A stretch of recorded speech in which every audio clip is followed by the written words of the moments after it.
Boa noite. Você está na Vibe Mundial FM, a rádio que toca a sua vida.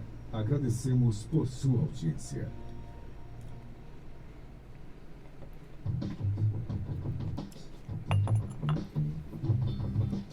Começa agora na Vibe Mundial, programa Café com Sexologia, falando sobre sexualidade, saúde mental e relacionamentos de casais. Apresentação do psicólogo e sexólogo Oswaldo Rodrigues.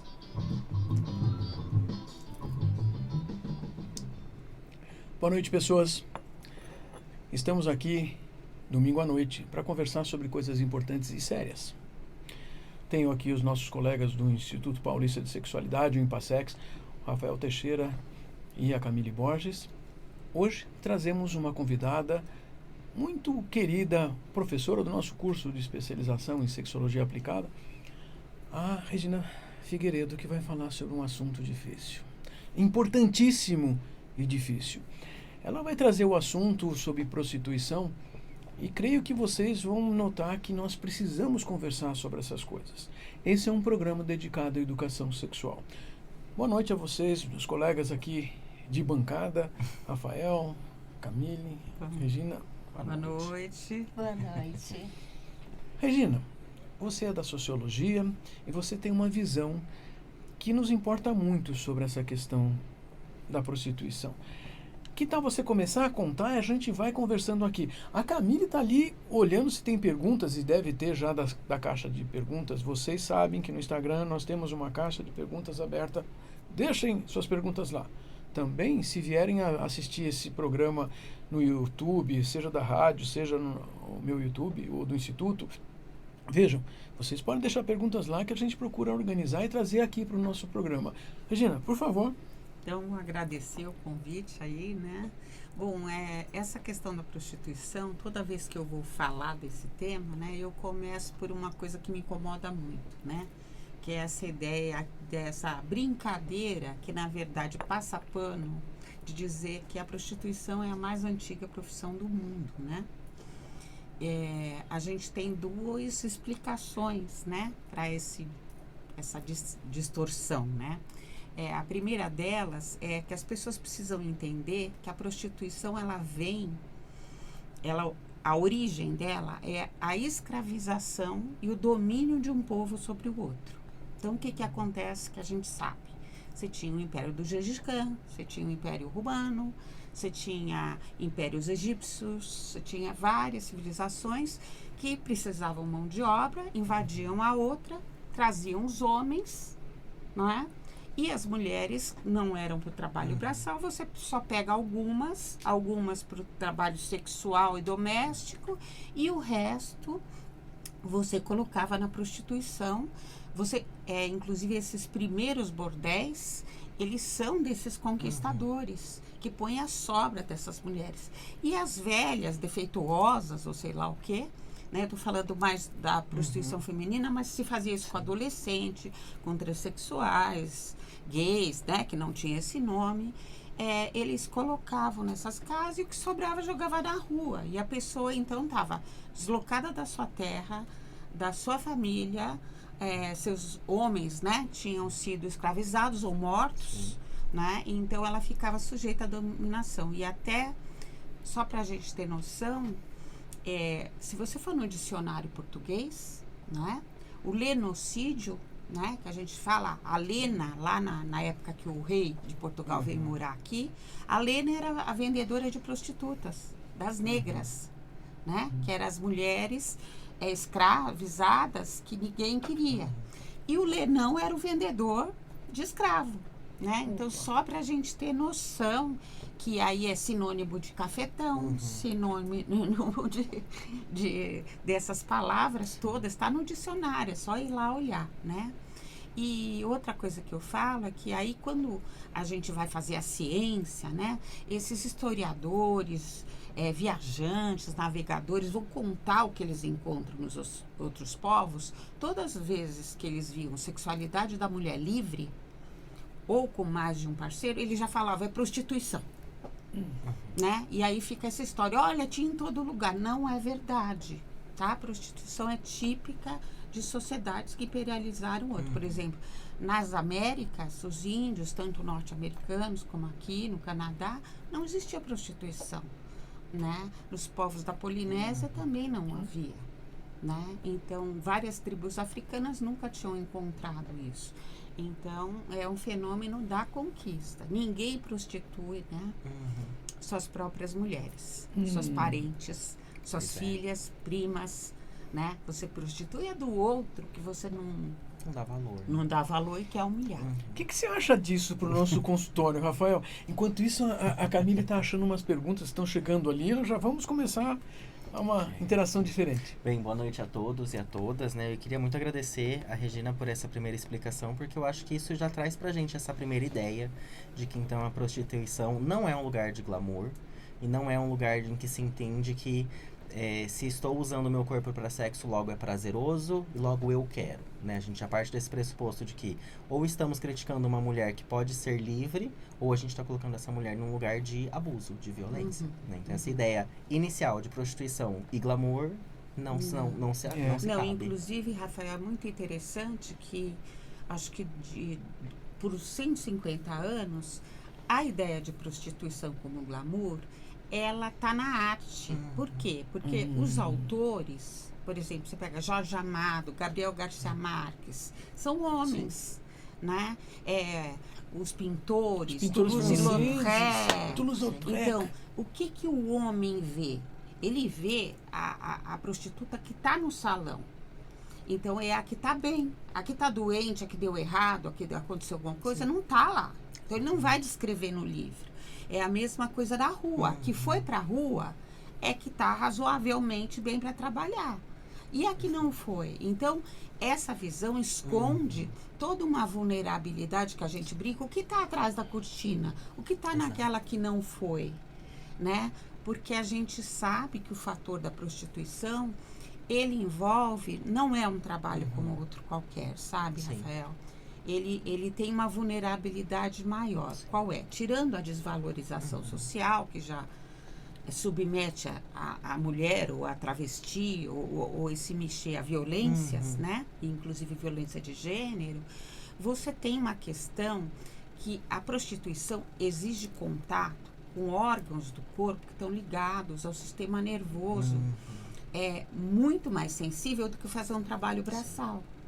Então, essas pessoas, com a autoexposição dessas partes sexuais, elas vão tendo um desequilíbrio de dopamina, serotoninas, vai se desorganizando isso, até ela entrar em exaustão, né? Então, não é à toa que os quadros são muito fortes. Ou a pessoa começa a usar mais álcool, ou adere a alguma substância, né? Você tem mexês que botam um anestésico, você entendeu? Porque ele não aguenta tamanho estímulo, e não é só físico, é mental, né? E não é um mental pensado, que a gente tem que entender que mente não é só o que a gente pensa, né, gente? Tem uma parte parasintomática, né? Que reflete. Então, por exemplo, você acaba tendo casos de ansiedade, depressão, não é? E pode até piorar em quadros de doenças mais severas. Então, realmente não é um trabalho como outro qualquer. A gente, inclusive no Brasil, o Ministério da Saúde, quando fez um tipo de uma semi-regulamentação, ele não colocou que é um trabalho. Né? Porque quando você fala trabalho, gente, você pode abrir um curso, uma faculdade de preparação.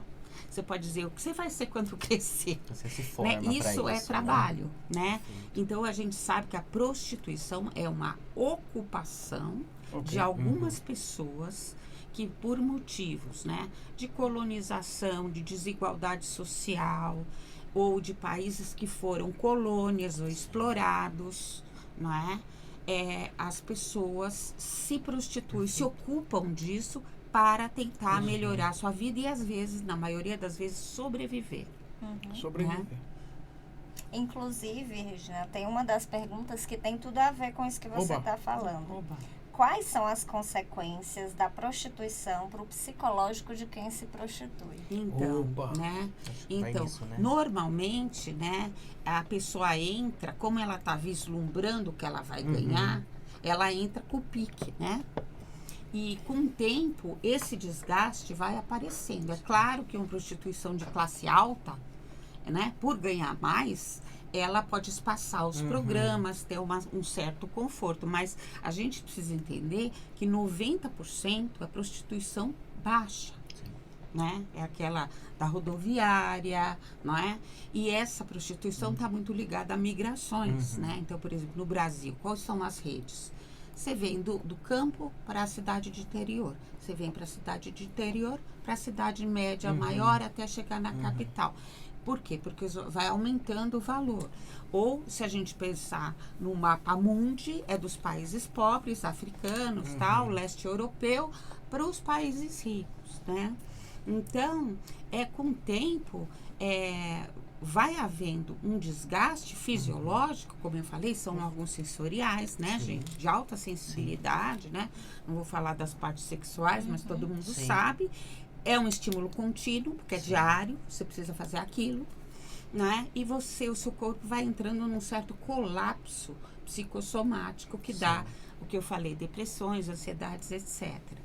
E a gente tem também, então, uma quantidade enorme de uso de drogas, né? E drogas não só ilegais, álcool também, amortecimentos, drogas, inclusive medicamentos, estimulantes, etc., para aguentar essa carga. E fica muito nítido quando você conversa o sonho da pessoa que entra na prostituição. Né? Qual que é o sonho? Se você for pegar o número 1, aquele sonho mais adolescente, né? Um dia, né? Isso vale para bichê, travesti, todo mundo. Um dia vai vir um cliente que vai gostar de mim, se apaixonar por mim e me tirar dessa vida. E eu vou ser feliz e viver. Então, essa é o sonho dourado que a gente fala. Aí, com o tempo, né? Como isso... uma em um milhão vai conseguir esse sonho, elas partem para o sonho número 2. Já que não aconteceu isso, pelo menos eu quero tentar arrumar um cliente que me banque e eu sirva só a ele, para eu não precisar ficar com 470 homens de todos os tipos que eu nem... Né? Eu acho que... E esses sonhos já mostram, né? Que é uma situação que, se fosse por... Tem até uma pesquisa que fez uma brincadeira, né? Que era, se você ganhasse 1 milhão, o que você faria? Nenhuma ficaria na prostituição. Não é sobre prazer, entendeu? né? Não é sobre porque glamour. as pessoas não precisam... é sobre prazer. As pessoas precisam separar gostar de transar e gostar de sexo. Quando eu faço isso, o poder está comigo. Então, eu faço muito sexo, eu encontro muita gente e transo. Mas quem está escolhendo a hora, o dia, ou até o paladar, ou o cheiro da pessoa, sou eu. Na hora que eu não quero, eu vou embora. Na prostituição, não.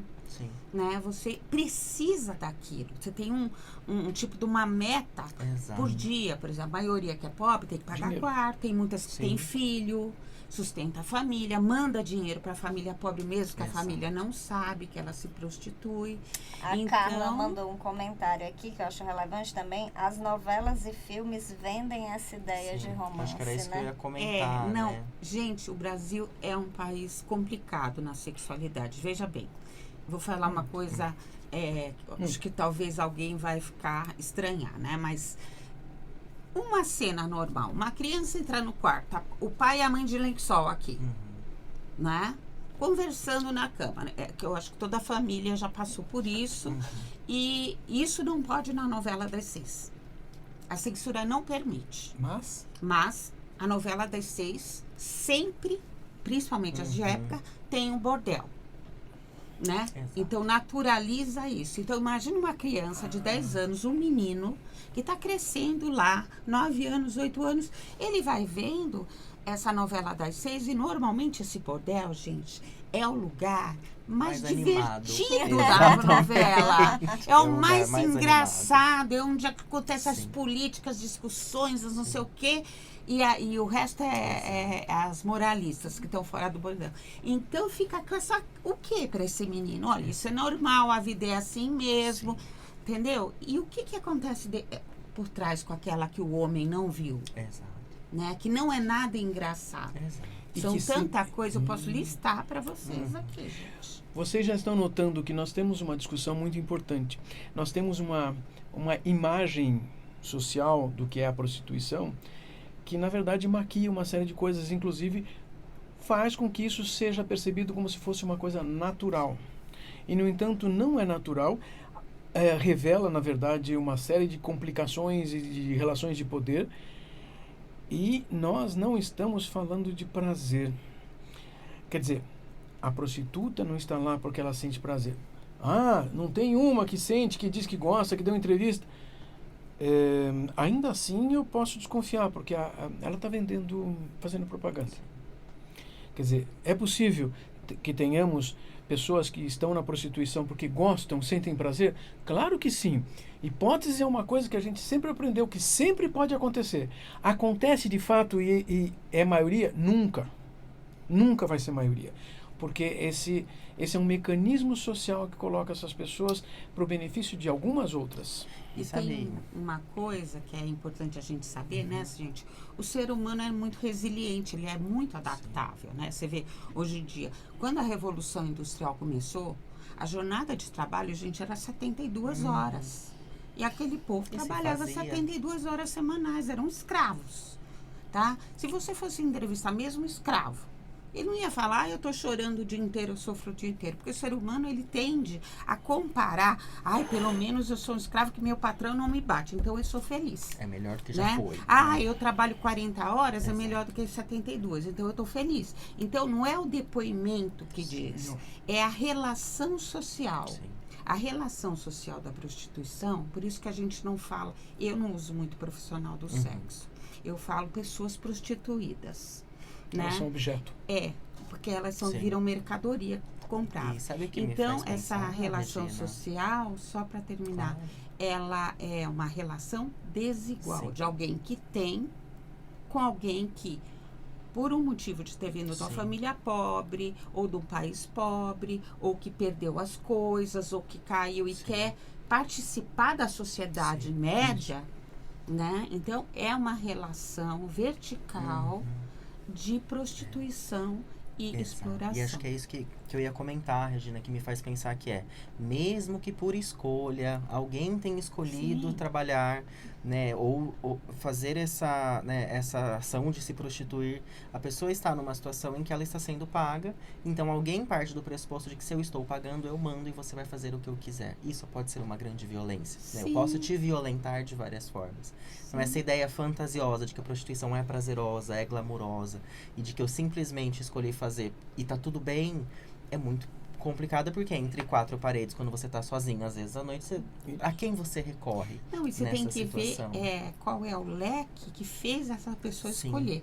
Eu vou dar um exemplo aqui, né? A gente tinha um grupo de pessoas que, por anos, né? Acho que o pessoal que é do interior sabe, vinham os ônibus na fronteira da Bahia, lá no Vale do Jequitinhonha, que é uma situação muito seca, e trazia para a região de Ribeirão Preto, para coleta de cana. Aí paga lá pro cara, não era esse salário mínimo de hoje, que ainda dá para sobreviver, era assim, R$70 por semana. Então, qual é a escolha daquela mulher? Tinha umas que largava lá e ia fazer prostituição na estrada de terra para os caminhoneiros da cana. Por quê? Entre 70 por semana e 150, eu fico 150, mas isso não tira a situação de exploração. Ela está escolhendo no leque tudo que é ruim, né? Exato. Tanto que a ONU, né, gente? A ONU começou a prestar atenção na prostituição no pós-guerra, no pós-segunda guerra. Porque a Europa foi devastada, as mulheres perderam os maridos, os filhos, todo mundo morreu na guerra, os campos estavam cheios de bomba, não dava para plantar. Então as europeias começaram a se prostituir pela primeira vez. Era o colonizador que estava se prostituindo. Aí a ONU parou, para tudo. Tem um problema. Para tudo que nós descobrimos hoje, né? Com as nossas mulheres se prostituindo, que isso vem da miséria e da necessidade. Veja, eles precisaram... E a gente vê no nazismo também, né? Eu sempre falo, as fugidas judias da Polônia, Alemanha, e desembarcavam no Rio e viravam as prostitutas polacas que tá nos sambas, gente. né? Quando fala polar, que eram as ruivas, que eram as judias fugidas. Ela foge do nazismo para não morrer. E aí ela se prostitui, e aí se fala que é uma escolha. Não é, entendeu? E aí você vê isso, né? Então a ONU, ela lista, só para sintetizar, os motivos da prostituição: pobreza, situação de violência sexual doméstica, que é óbvio, eu fujo de casa. E aí eu sempre cito aquela série da moça da Yoki, sabe? Como é que chama? Elitse Matsunaga. Não estou defendendo ela matar e esquartejar ninguém, mas se você for ver o começo da história complicada dela, ela foi abusada por um padrasto. E ela sai de casa. Né? Então, violência física e sexual faz adolescentes saírem de casa, até crianças, né? E põe na rua, elas se prostituem. Tem a questão dos povos, essa migração, porque a maioria, como eu falei, é a classe baixa. A ONU bota na lista, eu acho muito interessante, conduta alienada dos homens. Né? Que eles não têm consciência que aquela pessoa está fazendo aquilo pela vulnerabilidade. E em vez dele, não individualmente só, mas grupalmente, ele mover uma política que melhora, ele vai lá, abre um bordel e explora. Né? Olha, nós estamos tendo uma conversa que merece sempre ter continuações, e a gente vai elucidar uma discussão aqui sobre que tipo de continuações a gente vai poder ter. A gente já está indo para o finalzinho. Eu ia pedir... normalmente, né, Camille, o Rafael faz um fechamento que a gente gosta de ouvir. Sim. Você tem alguma ideia sobre o fechamento disso para a gente terminar? Aí a Regina dá as últimas palavrinhas, a Camille também e bem, já estamos eu lá. acho que 3 o que me minutos. vem de início a prostituição é uma situação de violência, não é glamurosa, né, e ela é uma situação histórica, sempre, ou de alguém que está submetendo alguém a uma violência ou está submetendo um povo a algum tipo de escravidão. Né? Acho que o que fica para mim nessa conversa hoje é isso. Não é sobre prazer, não é sobre escolha, né? E o quanto a gente precisa pensar meios que são sociais, né, e culturais para a gente conseguir suplantar essa questão que coloca pessoas em situação de risco de vida, né? Camille, qual a tua contribuição nesse fechamento hoje? Eu vou encerrar com um comentário da Carla, né, que ela complementou algo muito importante. Essas pessoas correm risco de morte, né? Então eu acho que isso dá uma dimensão dos riscos que a gente está falando, independente da prostituição de luxo ou da outra prostituição. Essas pessoas correm risco de vida. Uau! Regina, tenho que agradecer a sua presença aqui. Quer dar um tchau para o pessoal que está ouvindo a gente? Olha, só completando o que ela falou, na descrição da ocupação no Ministério do Trabalho está no final, risco de morte. Tá? Então, eu queria agradecer. O Brasil precisa discutir esse tema, né, pessoal? A gente tem mania de colocar os problemas sociais para baixo do tapete. É um problema sério, né? Minha geração, por exemplo, todas as travestis eram expulsas de casa, se prostituíam. 90% das trans foram prostitutas, né? E a gente tem vários. É importante a gente saber que se antigamente era jogar pedra nela, e a lei mudou e hoje proíbe os estabelecimentos, mas no Brasil faz vista grossa, existem outros modelos, né? Tem países que legalizaram, mas a gente vai ver quem legalizou, quem é a prostituta. A vinda do país do terceiro mundo, não é a holandesa que é prostituta. Continua o mesmo padrão. Né? Né? Então, é um modelo muito interessante, mas que não sei se é possível no Brasil ainda, mas surgiu o modelo nórdico, que foi implantado pela Noruega, Escócia, Dinamarca, que eles educam os meninos na escola e toda a população, que quando tem uma pessoa em vulnerabilidade a gente tem que ajudar, porque a prostituição é uma exploração, como você tirar sangue da desgraça alheia, né? Isso. E eles criam programas de apoio, renda, para esses imigrantes não precisarem se prostituir. Então, o dever de todo mundo é espalhar que tem esses equipamentos. Vocês viram hoje, nós tivemos uma importante discussão sobre os aspectos sociais da prostituição. E você que nos assistiu hoje e vem assistindo todo domingo e mesmo durante a semana nos canais de YouTube e Instagram, Prestem atenção, estamos aqui porque nós compreendemos que é necessário discutir as questões de sexualidade. Essa é a nossa contribuição para a educação sexual. Isto é importante para que todos tenham o mesmo direito de se sentir bem, e nós estamos aqui procurando discutir exatamente a questão do prazer sexual. Portanto, estejam em alerta. Nos vemos domingo que vem. Eu, Oswaldo Rodrigues, do Impassex, convido vocês a toda semana estar aqui para a gente conversar. Até mais, gente.